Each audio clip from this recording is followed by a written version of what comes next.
Jakarta nomor urut 3 Pramono Anung akan mengombinasikan gagasan mantan Gubernur Jakarta Anies Baswedan dan Basuki Cahayapurnama alias Ahok dalam programnya.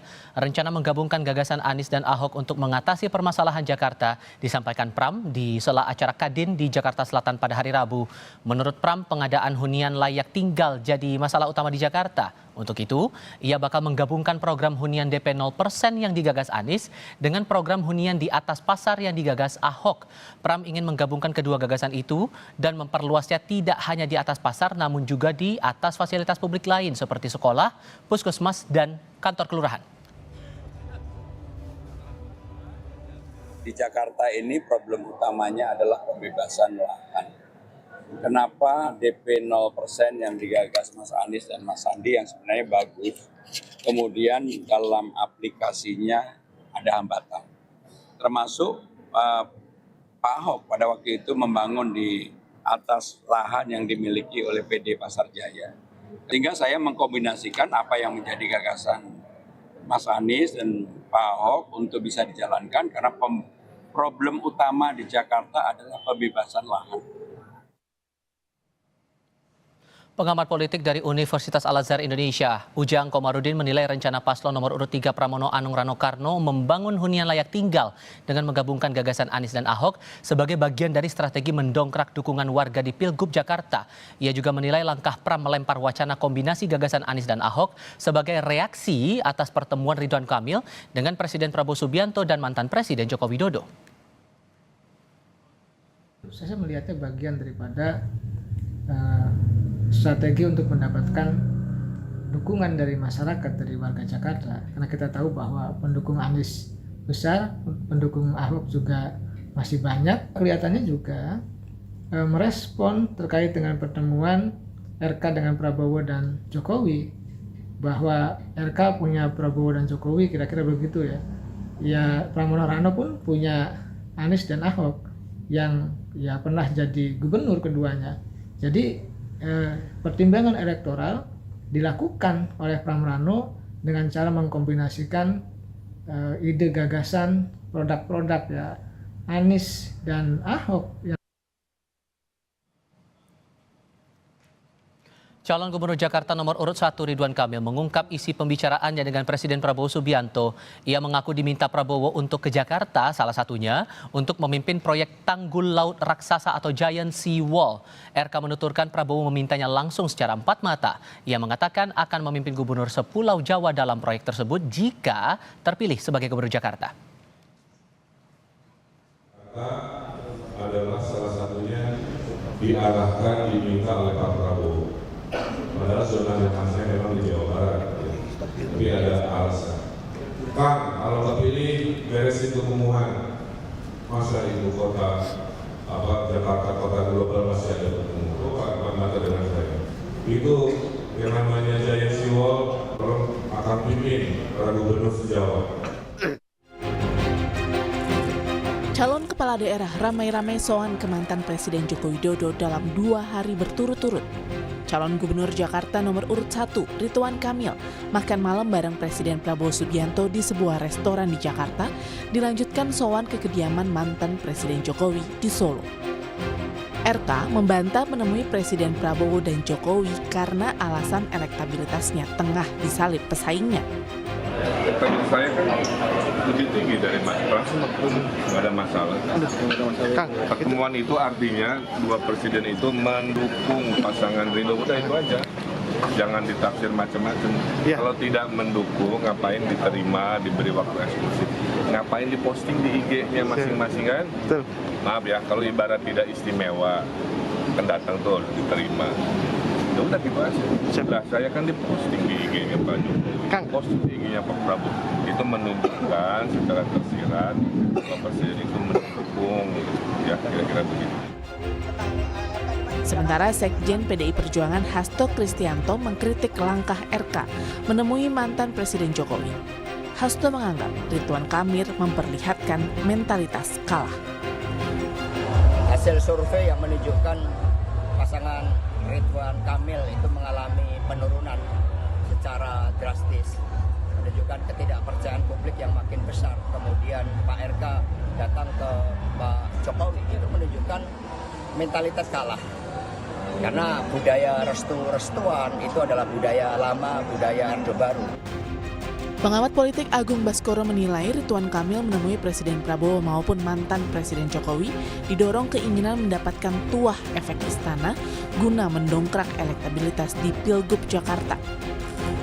Pendukung ataupun elit partai yang mendukung koalisi Indonesia Maju Plus untuk RK ini memang terpecah, tidak solid, tidak optimal dalam memastikan RK dapat berkah elektoral dari didukung oleh Kim Plus. Kenapa kemudian beliau harus mencari momen untuk makan malam dengan Pak Jokowi atau makan malam dengan Pak Prabowo, makan siang dengan Pak Jokowi, supaya apa? Supaya mengalir Prabowo efek, Jokowi efek, atau saya sederhanakan tadi sebagai bagian dari istana efek.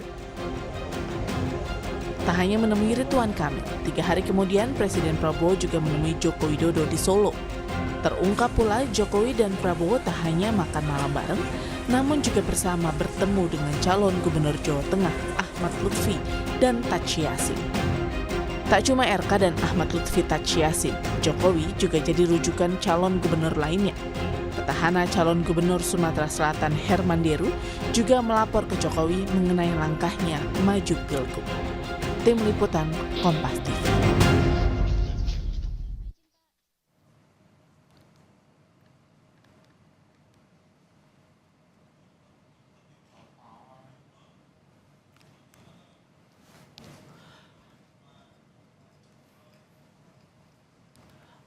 Usai calon Gubernur Jakarta Ridwan Kamil menemui Presiden Prabowo Subianto dan mantan Presiden Joko Widodo, kini calon Gubernur Jakarta lainnya Pramono Anung melempar ide akan menggabungkan gagasan program yang dirintis 2 mantan Gubernur Jakarta, Anies Baswedan dan Basuki Cahayapurnama alias Ahok. Bagaimana membaca kemunculan tokoh-tokoh dalam kampanye Pilgub Jakarta ini? Apakah para calon gubernur tengah menggenjot potensi limpahan elektoral dari para tokoh seiring mendekatnya pelaksanaan pemungutan suara? Kami diskusikan bersama Ketua DPD Golkar Jakarta yang juga tim pemenangan Ridwan Kamil Suswono Ahmed Zaki Iskandar. Lalu bergabung juga bersama kami juru bicara tim pemenangan Pramono Rano Ciko Hakim dan pengamat politik sekaligus Direktur Eksekutif LSI Jayadi Hanan. Selamat sore semuanya, apa kabar?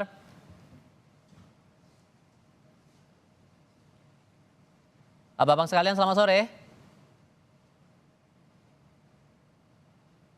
Ini jadi nggak sih? Kita coba cek dulu komunikasi kami, apakah suara saya terdengar jelas? Bapak-bapak sekalian, halo, selamat sore. Kita bisa dengar suara studio, halo. Halo. Halo ya? Oke. Halo. Kita coba perbaiki lagi komunikasi kami dengan para narasumber kami. Kami sampaikan kembali yang sudah bergabung dalam diskusi kami kali ini ada bagian dari tim pemenangan Ridwan Kamil Suswono, Ahmed Zaki Iskandar, lalu juru bicara tim pemenangan Pramono Rano Ciko Hakim dan Direktur Eksekutif LSI Jayadi Hanan. Saya pastikan dulu suara saya terdengar ya semuanya? Ya, aman. Oke, ini sudah terdengar. Terima kasih sudah bergabung. Bang Ciko, saya langsung saja deh kalau begitu. Tiba-tiba Mas Pram bilang akan menggabungkan ide Mas Anies dan Mas Ahok saat jadi Gubernur Jakarta waktu itu. Ini benar motif elektoral nih tujuannya?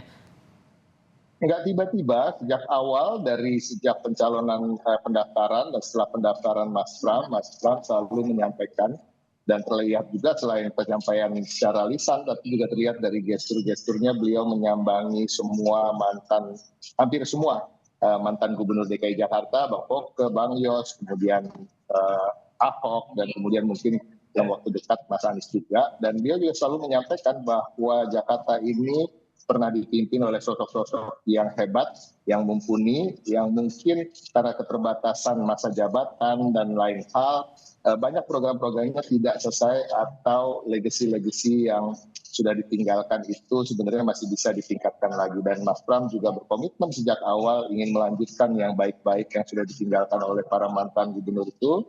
Dan kemarin tersebut juga terkait dengan Mas Anies yang legasinya adalah salah satunya adalah JIS, dan kemudian Pak Ahok Kalijodo yang menyulap daerah kawasan maksiat ya kalau kita bisa bilang menjadi sebuah RPTRA yang punya skate park dengan standar internasional yang pernah juga dilaksanakan pertandingan-pertandingan yang nasional di sana, yang kemudian pada akhir-akhir ini bukan terbengkalai, mungkin terlupakan, tetapi sesungguhnya punya banyak manfaat untuk warga Jakarta. Kita juga nggak boleh lupa BKT yang juga ditinggalkan oleh gubernur-gubernur terdahulu. Jadi Mas Pram menyampaikan itu bukan hanya terkait elektoral, dan kita tidak mau menafikan tentunya masyarakat yang menyenangi apa yang ditinggalkan oleh gubernur-gubernur yang terdahulu tentunya ingin supaya itu dilanjutkan dan kemudian mungkin bisa diterjemahkan menjadi suara nanti di 27 November. Tapi kemudian kita bicara soal realita aja, realitanya apa-apa yang ditinggalkan itu memang suatu hal yang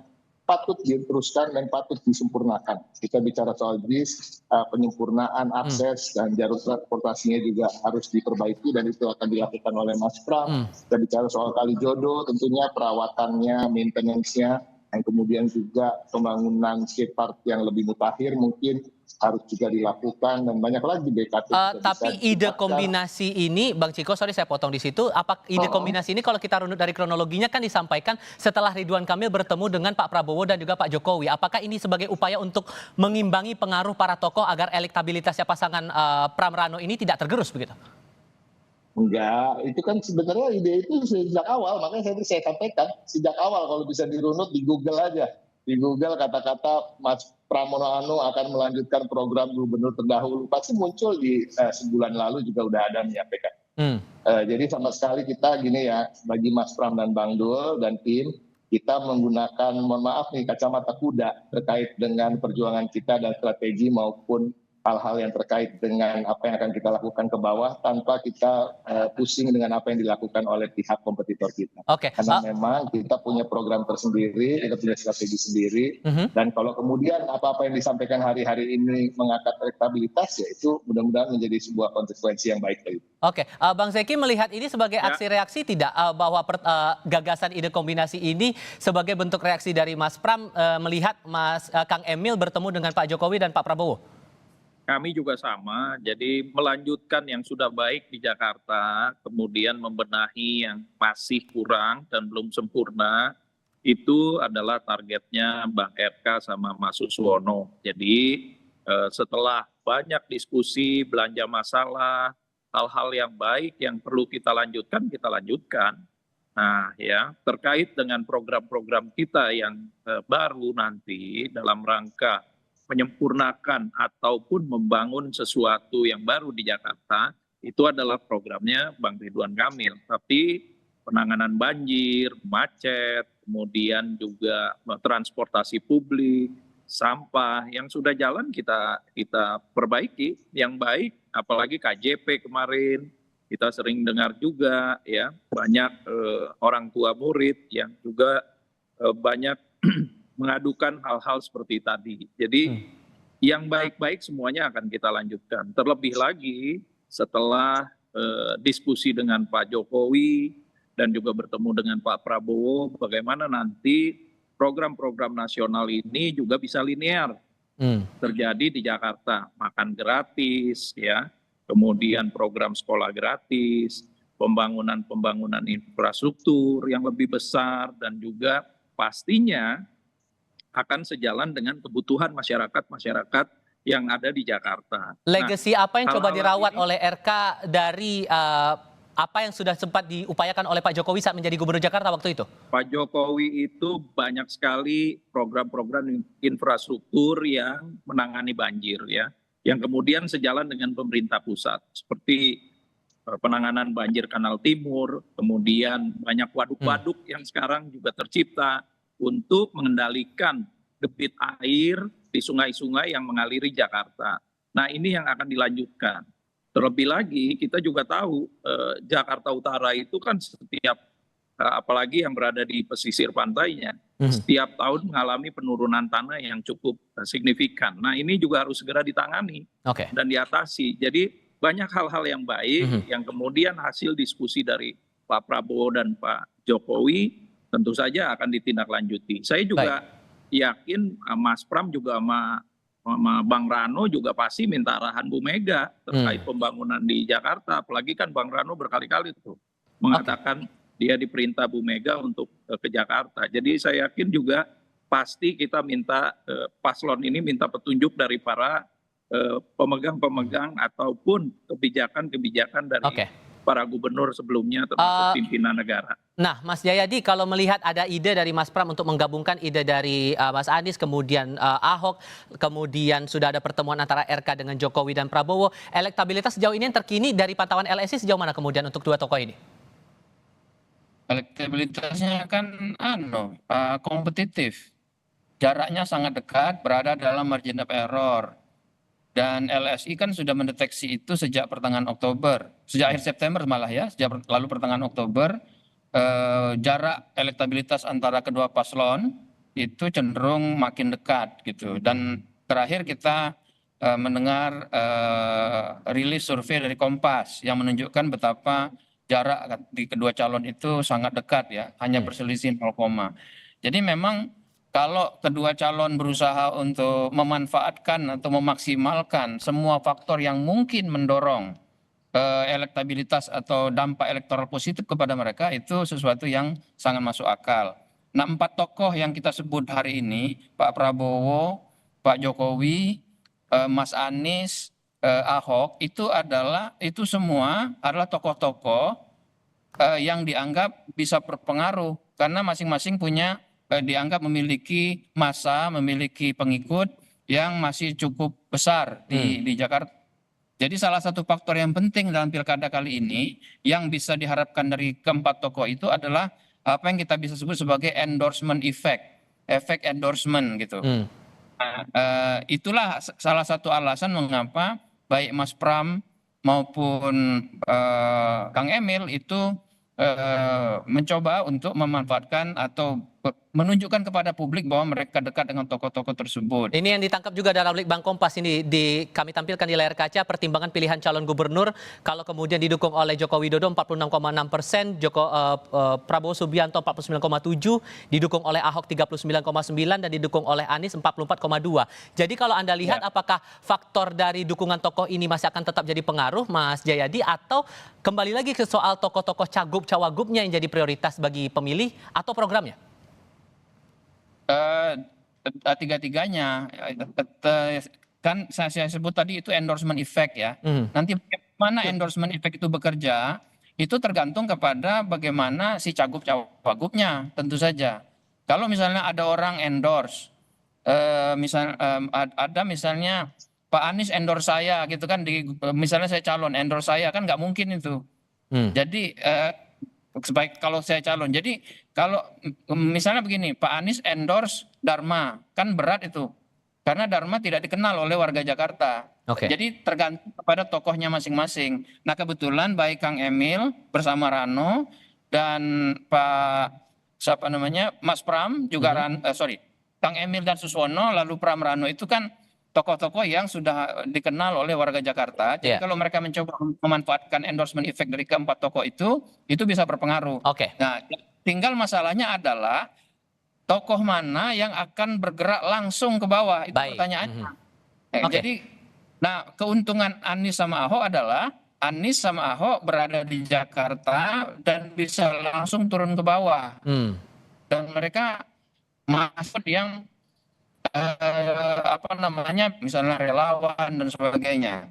Nah, kalau Prabowo kan sudah Pak Prabowo sedang sibuk dengan kabinetnya kan gitu, pemerintahannya. Mungkin endorsement effect-nya hanya sebatas endorsement, tidak bisa langsung turun ke bawah.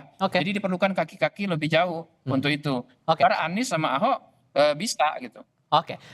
Kalau gitu, kalau ada komitmen bahwa untuk meneruskan program yang sudah dibuat oleh gubernur sebelumnya, Bang Ciko, apakah ada rencana pertemuan nih antara Mas Pram dengan Bang Rano dengan Mas Anies Baswedan untuk beberapa waktu ke depan? Ya kita lihatlah, insya Allah hanya masalah waktu aja. Tapi yang lebih penting kan bahwa Mas Pram dan Bang Dul ini menyapa masyarakat di bawah, karena suara itu ada di situ. Elit memang betul tadi Mas Jayadi Hanan bilang ada endorsement effect ya, tapi kita meyakini ketika masyarakat melihat paslonnya langsung bertatap muka, bahkan bersalaman, syukur-syukur bisa foto bersama, itu yang akan lebih mendekatkan diri dan kemudian menjadikan pertimbangan utama bagi mereka untuk sendiri. Kalau endorsement effect yang diharapkan dari pasangan Ridho gimana Bang Zaki? Gini, pada akhirnya kita juga pasti suara masyarakat nanti. Nah, apa yang sudah dilakukan oleh Kang Emil dan Bang RK dan juga Mas Suswono di Jakarta, bertemu dengan masyarakat, belanja masalah segala macam, ini yang menjadi bahan untuk meyakinkan masyarakat bahwa program-program yang ditawarkan oleh Bang RK dan Mas Suswono ini benar-benar program yang mereka butuhkan dalam kurun waktu 5 tahun ke depan. Bertemu dengan Pak Prabowo dan Pak Jokowi ini memberikan efek juga kepada Bang RK dan Pak Suswono, ya, di mana mereka mewakili pemerintah pusat yang sekarang dan juga pemerintahan Pak Jokowi, termasuk pada zaman Pak Jokowi juga menjabat. Nah, tidak tertutup kemungkinan juga, mungkin juga kita nanti akan bertemu dengan para gubernur yang lain. Setelah Bang Foke, ada Anies, mungkin juga ada Ahok. Kenapa tidak buat sesuatu yang baik bagi masyarakat Jakarta? Kenapa nggak kita lakukan gitu? Jadi ini langkah-langkah yang memang banyak hal dari diskusi-diskusi tersebut yang bisa dituangkan di program-program pembangunan di Jakarta nanti. Mas Jayadi, apakah pertemuan antara para cagup-cawagup dengan tokoh-tokoh ini akan terjadi mendekati momen pemilihan tanggal 27 November? Mas Jayadi? Mas Jayadi? Oke, tampaknya kami alami gangguan komunikasi. Kita sudah menangkap poin-poin dari masing-masing. Saya apresiasi Mas Jayadi Hanan sudah bergabung bersama kami. Bang Ciko, Bang Zaki juga terima kasih. Sudah hadir.